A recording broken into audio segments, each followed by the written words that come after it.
think, like we talked about the other day, is every year at the end of the season you look back and there's some points you could have found 1 point or something to either get you a little higher in seeding or, in this case, to get us in the playoffs.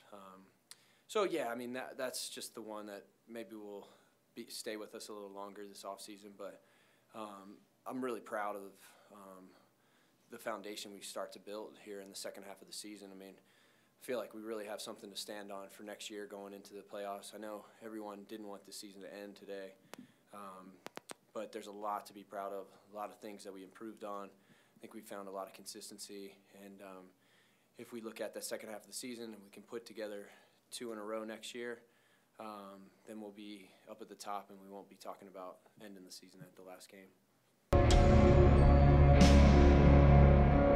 Yeah, for sure. I think last year we kind of limped into the end of the season, where here we really ended the season strong.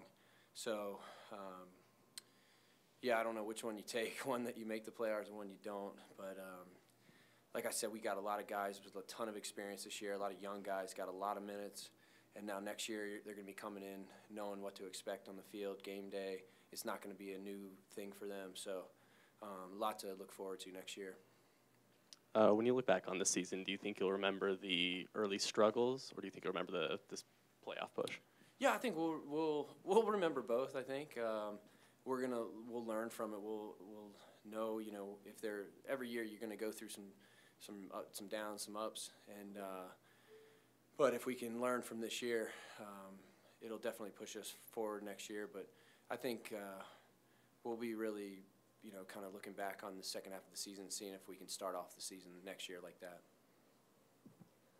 There's always some changes in the off season, right? But what solid things do you think will absolutely translate through?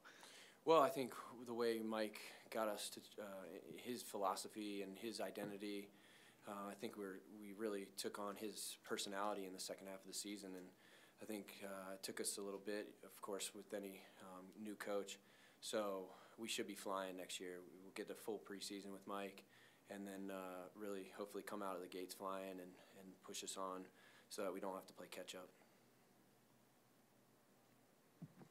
In terms of this game, you guys get the early goal like you wanted. How was, aside from the fact that you didn't make the playoffs, how was this game? How did it work to wrap up the season like this? Yeah, I mean, it's always good to end the season with a win. I think I'm not totally sure the numbers, but I think we've done quite a few in a row at home, which is probably the most important thing for making the playoffs. I remember in 2008, 2009, that was the way you get in the playoffs. You got to take care of home and make your home field a fortress. So I think we started to kind of build that fortress up again. And so next year, if we can, continue that home form and even continue and get better on the road, then we should be sitting in a good position at the end of the year. How do you guys plan to spend your off seasons? Yeah, I think we'll take a week off. I think a lot of us will get back to training. I think yesterday, if you were at practice, nobody wanted to leave. I think we were all staying a little bit longer, and but I mean, at least I did. I thought everything was going to go our way today, and but unfortunately it didn't, and so we're already looking forward to next year. And for you personally, I know this young foundation, I'm sure you want to be a part of it. I mean, I know you're out of contract. What do you kind of expect to happen over the next month in regards to that? Yeah, I think I'm hopeful that everything's going to come together, and we'll sort it out pretty quickly, and then we can get, I can for sure start looking towards next year. But I'm definitely hopeful for sure.